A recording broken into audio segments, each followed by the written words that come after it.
כשהייתי נער קרה לי משהו מה זה מוזר, ויש מצב שזה קרה גם לכם. הלכתי במדרחוב בירושלים, שם גדלתי, ובדרך כלל כשאני הולך הראש שלי כזה שקוע במחשבות, או שאני מתבונן בסיטואציות מסביבי, אבל באותו יום קפצה לי שאלה לראש, אין לי מושג בכלל מאיפה הגיע, ושאלתי את עצמי, רגע, מה הולך פה? איפה אני באמת? מה זה המציאות הזאת? ממה זה עשוי? מה זה כל הדבר הזה בכלל? ואיך ששאלתי את זה, הכל השתנה. כאילו לקחתי איזה מנה של פטריות פסיכדליות. ואני זוכר את זה ממש ויזואלית הכל השתנה. ותחושתית הכל הרגיש פתאום זר ושונה. וזה לא קרה סתם, זה קרה כי השאלות האלה שהיום אנחנו נעסוק בהן בסרטון, יש להן כוח מאוד מאוד חזק. בגלל שהן כל כך עמוקות, כל כך בסיסיות. ולכן הסרטון הזה יכול לשנות לנו קצת את התפיסה, קצת את החיים, ולא כי אנחנו נצא מפה עם איזה תשובות נחרצות, אנחנו יותר נצא מפה עם שאלות, אבל שאלות שיש להן כוח מאוד מאוד חזק לשנות לנו את החיים. אבל קודם כל, בואו נכיר. אז אני יאיר, ולפני עשור יצאתי למסע שבו אני עד היום מנסה להבין מה זה לעזאזל החידה הזאת שנקלענו אליה ברגע שנולדנו. והחידה שאנחנו נעסוק בה היום זה מה התשתית של היקום, מה הכל פה עשוי, מה זה בכלל. ובגלל שנסות להבין את היקום זה קצת רחב וגדול מדי, בואו נתמקד במשהו קטן יותר. והדבר שאנחנו נתמקד בו זה הדבר שאתם אולי מחזיקים כרגע ביד ומקשיבים לי דרכו, הפלאפון שלכם. אנחנו נצלול לארבע רבדים שונים, דרכם ננסה להבין מה זה פלאפון, או בהגבלה, מה זה היקום.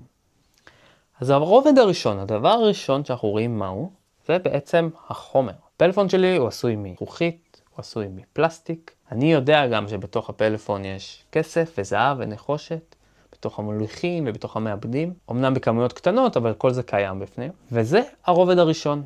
זה הרובד שהכי ברור לעין. וזה גם הדבר שהשתלט לנו על העולם. כי אם שמתם לב או לא, אנחנו חיים בעולם מטריאליסטי. עולם שחומר זה הדבר הכי חשוב בו, הכי מוצק בו, דבר שכולנו כל היום מתעסקים בו. זה לא היה המצב לאורך כל ההיסטוריה האנושית. השיפט הזה לאנושות קרה במאות שנים האחרונות, בגלל 3 מהפכות ששינו לנו את החיים לחלוטין. המהפכה הראשונה זה המהפכה המדעית. המדע הביא למצב שאנחנו יודעים לחקור חומר, אנחנו יודעים לנסות להבחן מה זה ולמה זה מתנהג ככה, ודרכו להבין חוקי טבע. המהפכה השנייה זה המהפכה התעשייתית, שהיא הביאה לנו את היכולת לייצר דברים בסקייל שלא היה עד אז, ולגרום לנו כל היום לרדוף אחרי מוצר חדש, גאדג'ט חדש. והמהפכה התעשייתית גם גרמה לנו לעבוד מ-8 עד 5, בעצם להיכנס למרוץ העכברים הזה שאנחנו חיים בו. המהפכה השלישית זה המהפכה הקפיטליסטית, שהיא קשורה לשתי המהפכות הקודמות. זה בעצם אומר שכסף זה המשחק המרכזי בחיים שלנו. תאהבו את זה או לא, אבל זה המשחק שמנהל פה הכל. ושימו לב שהכל קשור לחומר. ובעצם, בגלל שזה הדבר הראשון והכי ברור לעין, הוא כל כך חזק. וכשאנחנו מנסים להבין היום מה אנחנו ומה זה תודעה, אנחנו מסתכלים על תודעה כתוצר לוואי של חומר. זאת אומרת, יש לי גוף ויש לי מוח, שזה דבר פיזי, והתודעה זה מין תוצר לוואי של המוח החומרי הזה. בהמשך אנחנו נגלה שאולי זה לא המצב. ובינתיים בוא נשאר בסיפור הזה, כי זה הסיפור שלנו כרגע. וגם בוא נשאל את עצמנו מה ההשלכות של התפיסת עולם הזאת. אנחנו בעצם מסתכלים היום על העולם, אנחנו רואים משאבים שהולכים ונשחטים, עולם שהולך ונהרס, אנשים שנהיים עצובים אי פעם, זאת אומרת, משהו בזה לא עובד. ויש מצב שזה מרמז לנו שבעצם זה לא הרובד הכי עמוק של המציאות. כי אם זה היה נכון, כנראה שזה לא היה מביא אותנו מסלול של הרס ושל ריקנות. ויש 2 בעיות מהותיות שגם מרמזות לנו שחומר הוא לא הדבר הכי מהותי. הבעיה הראשונה זה שבעצם הדברים מסביבנו הם די ריקים. בואו נעשה איזה דימוי ויזואלי שימחיש לנו כמה דברים מסביבנו ריקים. הבסיס לכל החומר הוא בעצם אטומים. ואטומים הם בעצם 99.9%. כלום. בוא נגיד שאטום זה מגרש כדורגל, אצטדיון כדורגל גדול. זה האטום שלנו. הגרעין של האטום הוא בגודל של כדור טניס באמצע המגרש הזה. זה הדבר המוצק הראשון שלנו. דבר הבא זה האלקטרונים, מה שיוצרים את הנפח של האטום. ואם הגרעין זה הכדור הזה באמצע המגרש, האלקטרונים מבחינה פיזית במרחב הם כמו איזה יתושים או זבובים שנמצאים ביציעים הכי עליונים של האצטדיון הזה. וכל השאר, 99.999% מהדבר הזה, זה בעצם כלום. אבל אנחנו לא תופסים את הדברים מסביבנו ככאלה, בגלל אשליית המוצקות. יש את הסיפור על המלך מידס, שכל דבר שהוא נגע בו הוא הפך לזהב. אז אנחנו כמו מידס, רק שבמקום להפוך את כל דבר שאנחנו נוגעים בו, רואים אותו, מריחים אותו לזהב, אנחנו הופכים אותו למוצק. למרות שהדברים מסביבנו הם לא באמת מוצקים, התפיסה החושית שלנו הופכת אותם לכאלה. זה מנגנון אבולוציוני, שבעזרתו החושים שלנו עוזרים לנו לשרוד בעולם הזה. וזה מאוד יעיל להישרדותית. אבל זה שהאבולוציה מביאה אותנו להיות יצור שהוא יעיל להישרדותית, לא בהכרח הפכה אותנו ליצור שהוא יעיל, ולהבין מה זה המציאות הזאת מסביבנו. והרבה מהחושים האלה, והמנגנונים האבולוציוניים האלה, הם דווקא עושים ההפך. הם מפריעים לנו להבין מהי המציאות הזאת. ועוד דבר שנגרם בגלל אשליית המוצקות, זה הסבל שלנו. והמשוואה הבאה היא באה מהעולם של הבודהיזם. והיא אומרת דבר כזה: אנחנו סובלים בפרופורציה ישירה לכמה שאנחנו תופסים דברים כמוצקים, כאמיתיים. ובואו ניתן דוגמה בשביל שזה לא יישאר סתם איזה אמירה מפוצצת. נגיד, הייתם בעבודה והבוס שלכם זרק לכם איזה הערה. יש איזה שבריר שנייה שאתם צריכים להחליט איך אתם מגיבים לדבר הזה. כמה מוצק אתם הופכים אותו. יש סצנריו שבו אתם פשוט צוחקים, מגחכים וממשיכים את היום שלכם. אחרי 2 דקות אתם בכלל שוכחים שזה קרה. ויש סצנריו שבו אתם נותנים לזה לחלחל לתוכם. שאתם נפגעים. שזה הופך למוצק. וזה קצת כמו הילד שנופל והוא צריך בשבריר שנייה להחליט אם הוא בוכה או צוחק. עכשיו ברגע שאני לוקח משהו באופן רציני, אני הופך אותו למוצק.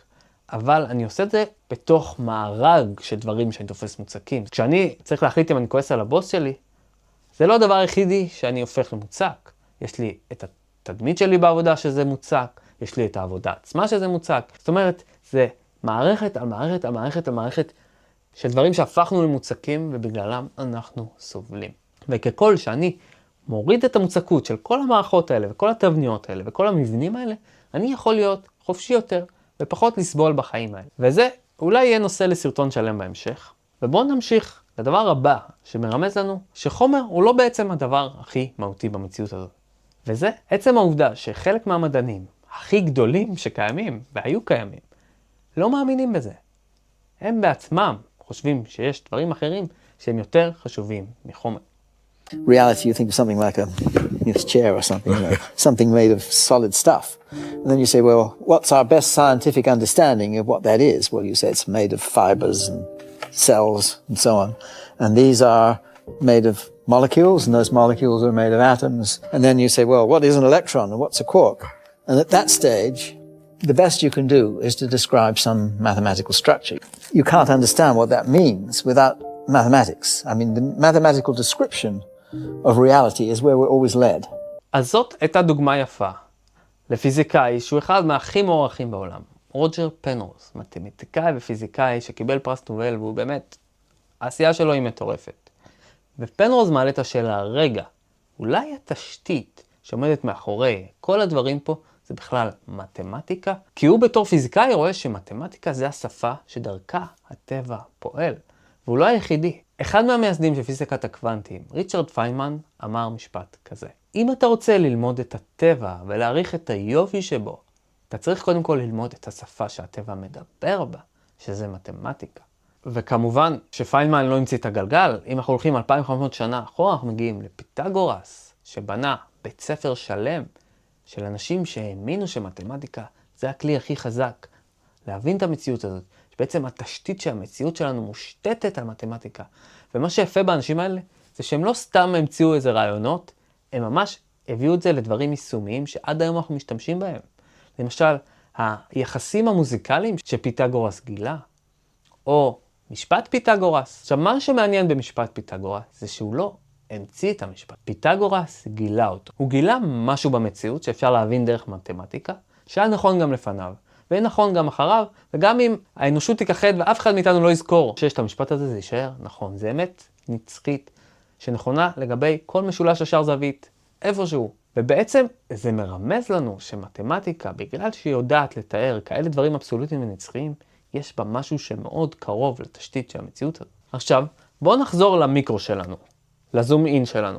בעצם אני יכול לעבור מלחשוב רק על החומר, לחשוב על המתמטיקה המטורפת שקורית פה עכשיו, בשביל שאתם תהיו מסוגלים לראות את הסרטון הזה.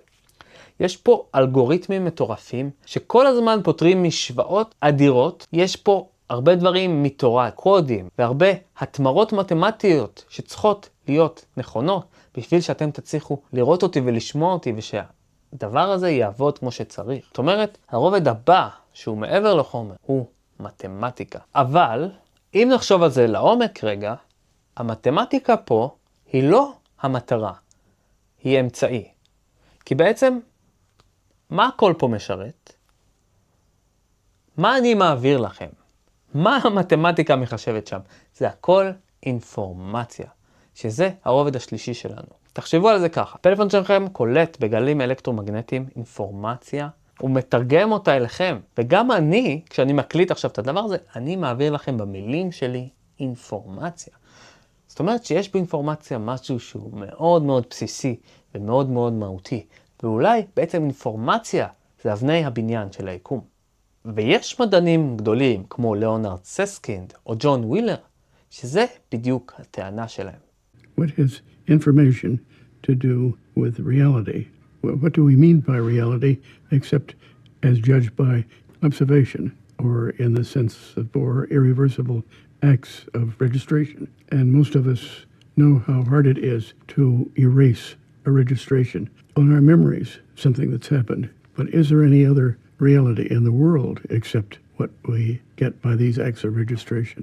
If not, then how could one expect to build a theory of the world on anything but acts of observation? עוד משהו מעניין שמחזק את זה, שקורה היום בעולם, זה שהכלכלה שלנו עוברת ממסחר בדברים פיזיים חומריים למסחר באינפורמציה. אינפורמציה כבר נהייתה המשאב הכי חשוב והכי יקר בפלנטה שלנו. יותר מזהב, יותר מנשק, יותר מתרופות.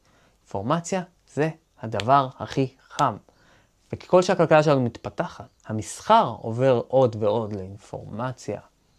ואולי זה מרמז לנו שזה בגלל שאינפורמציה היא יותר מהותית ויותר בסיסית ויותר אמיתית מחומר. ולכן הכלכלה שלנו עוברת לעסוק בה במקום לעסוק בחומר. ויש פה הרבה שאלות מאוד מעניינות, אבל אני רוצה לשאול שאלה אחת. מה בעצם שווה האינפורמציה הזאת אם אין איזשהו מתבונן שמקבל אותה, שמפענח אותה, שמתבונן בה? שזה קצת כמו לשאול אם עץ נפל ביער ואף אחד לא שמע אותו, האם הוא באמת נפל? זאת אומרת, מה התפקיד של המתבונן בתוך המערכת הזאת? מה התפקיד של תודעה? ופה אנחנו מגיעים לרובד הרביעי שלנו, ואני רוצה להתחיל אותו בציטוט של פיזיקאי בשם אנדרי לינדה, שהוא אומר דבר מאוד מאוד מעניין. הוא שואל, האם ייתכן שתודעה, בדומה למרחב זמן, היא חלק מהתשתית היסודית של היקום? אולי היא לא משהו שנובע מהחומר, אלא ממד שקיים בפני עצמו, בדיוק כמו זמן ומרחב. עכשיו, בואו נראה קטע קצר שבו אנדרי מספר מה קרה כשהוא רצה להכניס את התובנות האלה לתוך ספר שהוא כתב. So this conjecture about importance of consciousness, I included it into my books which I written in 1990, and my editor, she didn't like it at all. And she told me that I should remove it from the book because if it is there, well, I will lose respect of all of my friends. And I replied that if I remove it from there, then I will lose my own self-respect, which is much more important for me. So it is still in the book. השאלה שלי עולה מהקטע הזה זה בעצם למה זה כזה פרובוקטיבי? למה להצביע על זה שיש מצב שתודעה, זה בכלל התשתית המהותית והמרכזית של היקום, זה דבר שהוא כל כך מסוכן? האם זה בגלל שזה תלוש מהמציאות? האם זה בגלל שזה מאוד קרוב למציאות? הרבה שנים שכחנו את התפקיד של המתבונן, המדען, הצופה. בעצם בכל הניסויים שאנחנו עורכים, יש תודעה, יש מישהו שמתבונן על מערכת. וככל שאנחנו מתקדמים בפיזיקת קוונטים, אנחנו מבינים שגם התודעה משפיעה על המערכת. אנחנו לא יכולים לנתק אותה מהפיזיקה שקורית. וזה רק מסבך את השאלות שלנו, ורק הופך את התמונה ליותר מורכבת, אבל גם יותר מעניינת. ואם נחזור למיקרו שלנו, לסיפור על הפלאפון, בעצם היה פה חומר והיה מתמטיקה ששירתה את האינפורמציה, אבל בסוף כל זה משרת את התודעה שלנו. תודעה שלך או שלך בתור מישהו שצופה בסרטון הזה. ואני בתור מישהו שמעביר לכם מהחוויה האישית שלי, מהתובנות שלי, מהדברים שלמדתי. למרות שהמכשיר הזה אין תודעה בפני עצמו. הוא אמצעי שמשרת את התודעה שלנו, שלי ושלך. והתפיסה שתודעה היא התשתית שעליה היקום בנוי, זאת התפיסה שהיא אולי הולכת הכי רחוק בהיסטוריה. וזה משהו שבני אדם הבינו כבר לפני הרבה מאוד זמן. ואני רוצה לספר לכם רגע את סיפור הבריאה ההרמטי, כי אני חושב שהוא מספר בדיוק את הדבר הבא. לפי הסיפור הבריאה ההרמטי, בעצם יש את היקום, שזה הדבר הראשיתי שתמיד היה קיים ותמיד יהיה קיים. אבל יום אחד היקום חלם בהקיץ. בעצם הבריאה זה איזשהו מהלך מחשבתי, איזשהו תהליך תודעתי שקרה ליקום. הוא בעצם שכח מהו. הוא הלך ונשאב לתוך היצירי דמיון שלו. ואז מתוך החלומות בהקיץ האלה נולד האדם הקדמון. ולאדם הקדום שהוא האב טיפוס שלנו קרה אותו דבר, גם הוא שקע בתוך היצירי דמיון שלו. וככה הבריאה היא תהליך של חלימה, תהליך תודעתי, ולא תהליך שקשור בכלל לחומר בראשית שלו. ובעצם היוצרות פה מתהפכות. כשאנחנו מתבוננים מהפריזמה הזאת, אנחנו מסתכלים על חומר כתוצר לוואי של תודעה, ולא הפוך, לא תודעה כתוצר לוואי של חומר. וזה מהלך מטורף. עכשיו, אם אתם חושבים שזה משהו נידח, אז ממש לא. דוגמה אחת מתוך רבות, אפשר להביא פה את איינשטיין ועוד רבים וגדולים, אני בוחר דווקא לצוטט את מקס פלנק, שהוא אמר, Mind is the matrix of all matter. Mind הוא התשתית, הוא המטריצה של החומר. ומקס פלנק ממש לא היה איזה היפי סעורי. זה היה האבא של המדע, בתקופה שבה איינשטיין פרץ עם כל התגליות המדעיות שלו, ושמקס פלנק החליט לאמץ אותם ולטפח אותו. ולאיינשטיין גם הייתה תפיסה דומה, שהיא לא הייתה דתית, היא הייתה אולי פנתאיסטית, אבל היא עדיין התייחסה למיינד כמשהו שמאוד מאוד בסיסי בתוך התשתית הזאת של היקום. עכשיו, מה ההשלכות של הדבר הזה אם זה נכון? אני חושב שההשלכות הן אדירות. אם תודעה זה הדבר הכי בסיסי כאן, זה אומר משהו לגבי המשמעות שלנו, לגבי המשמעות של הדבר הזה, לגבי המטרה שלנו בחיים. אני בכוונה לא אומר דברים של מה זה אומר, כי אני רוצה להשאיר פה שאלות פתוחות, אבל אני חושב שהשאלות האלה הן ממש חשובות. קודם כל, האם תודעה זה המטריצה הכי עמוקה פה? ואם כן, מה זה אומר לגבינו? מה זה אומר לגבי החיים שלנו? תודה שהקשבתם. אם אהבתם את מה שדיברנו עליו ואתם רוצים עוד תוכן כזה, תעשו לייק, תעשו מנוי, תכתבו תגובה. זה עוזר לאלגוריתם וזה עוזר לערוץ הזה שנמצא ממש בחיתולים שלו. אז תודה רבה, ניפגש בסרטון הבא.